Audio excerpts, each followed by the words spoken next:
UK के London में गायिका मैथिली ठाकुर की शानदार प्रस्तुति। यूनाइटेड किंगडम के उप प्रधानमंत्री ओलिवर डाउटेन ने वॉटफोर्ड भक्ति वेदांत मंदिर में आयोजित कार्यक्रम में हिस्सा लिया। सिंगापुर के तट को किया गया बंद। तेल रिसाव के चलते सरकार का फैसला। 14 जून को नीदरलैंड के जहाज ने सिंगापुर के शिप को मारी थी टक्कर। तेल सिंगापुर के पानी में फैला। अमेरिका के मेन स्टेट में पुलिस का एक्शन। फायरिंग करने वाले और घरों को जलाने वाले लोगों पर कार्रवाई की है। हथियारबंद शूटर को ढेर किया। अमेरिका के मैसाचुसेट्स में एक पॉप पार्टी के दौरान गोलीबारी हुई। हादसे में 7 लोगों की गोली लगने से जान चली गई।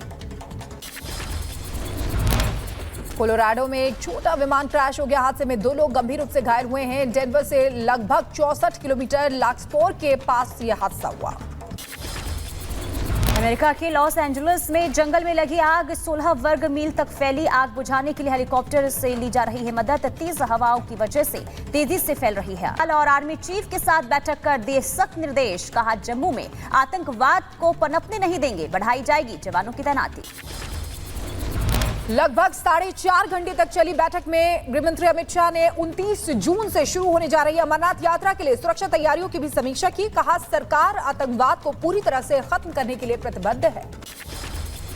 उत्तर प्रदेश के कानपुर में हादसा। कार वर्कशॉप में लगी भीषण आग। धू धू कर जलते दिखी सैकड़ों कारें। कार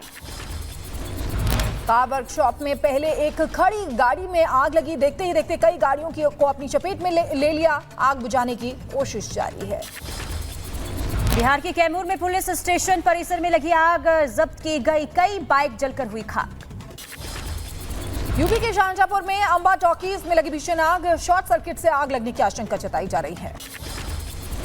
यूपी के शाहजहांपुर में कुरकुरे से लदे कैंटर में लगी आग। बिजली के तारों से कैंटर के छू जाने से लगी आग। यूपी के बुलंदशहर में दवा फैक्ट्री में भीषण आग लग गई। आग लगने से दवा फैक्ट्री का लाखों का नुकसान हुआ।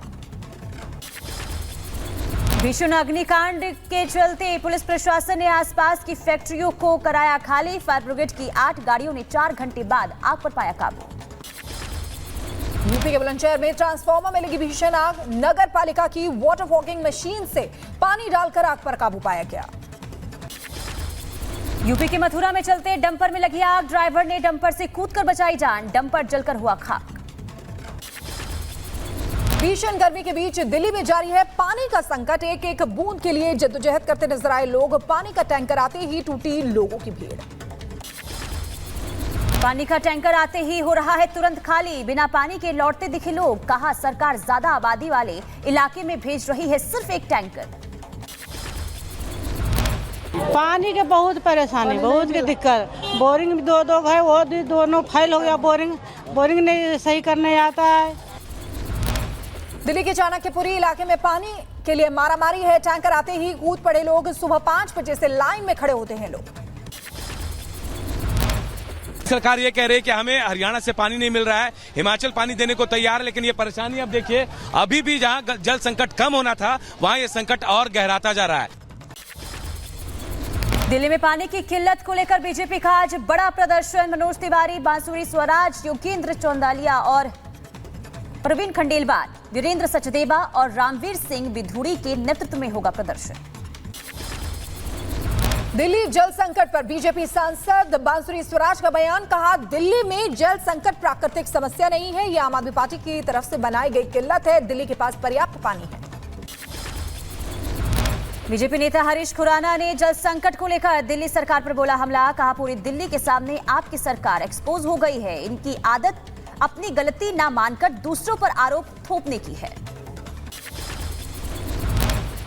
दिल्ली की जल मंत्री आतिशी का बड़ा आरोप। कहा दिल्ली में पाइपलाइन काटने की साजिश हो रही है। आतिशी ने पुलिस कमिश्नर को पत्र लिखकर पाइपलाइन को सुरक्षा देने की मांग की है। दिल्ली की जल मंत्री आतिशी की चिट्ठी के बाद एक्शन में आई पुलिस। अधिकारियों ने यमुना खादर इलाके में स्थित दिल्ली जल बोर्ड की पाइपलाइनों का किया दौरा। पाइपलाइनों की रखवाली के लिए गश्त लगाते नजर आए दिल्ली पुलिस के जवान। विपक्ष के ईवीएम पर सवाल उठाए जाने पर बीजेपी का जवाब। मुख्तार अब्बास नकवी ने कहा ईवीएम पर सवाल उठाए जाना गलत है। इसके खिलाफ खड़े हुए कुछ अंतर्राष्ट्रीय क्रिकेट कॉन्ट्रैक्ट क्लब। अभी तो मैं देख रहा हूँ कि कुछ तो लोग पहले नेशनल उसके ऊपर अटैक कर रहे थे लोग, अब इंटरनेशनल जो है वो सुपारी किलर्स जो है उसके खिलाफ खड़े हो गए।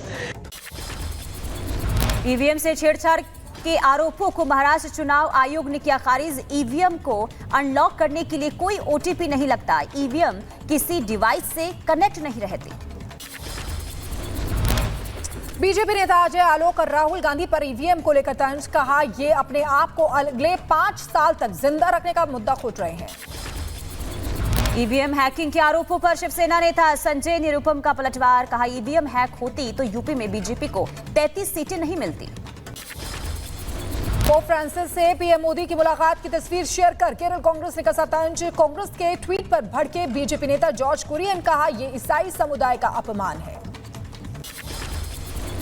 बीजेपी नेता अमित मालवीय ने ट्वीट कर लिखा, हिंदुओं का मजाक उड़ाने और उनकी आस्था का उपहास उड़ाने के बाद कांग्रेस में इस्लामिस्ट मार्क्सवादी गठजोड़ अब ईसाइयों का अपमान करने पर उतर आया है। पीएम मोदी पोप फ्रांसिस की फोटो पर कमेंट कर फंसी कांग्रेस। विरोध होने पर केरल कांग्रेस ने पोस्ट कर डिलीट कर दिया। ईसाई समुदाय से बिना शर्त माफी मांगी। उपराष्ट्रपति जगदीप धनखड़ ने संसद भवन परिसर में किया प्रेरणा स्थल का उद्घाटन। संसद भवन आने वाले लोग 15 महापुरुषों और महान स्वतंत्रता सेनानियों की प्रतिमाओं को एक स्थान पर देख सकेंगे।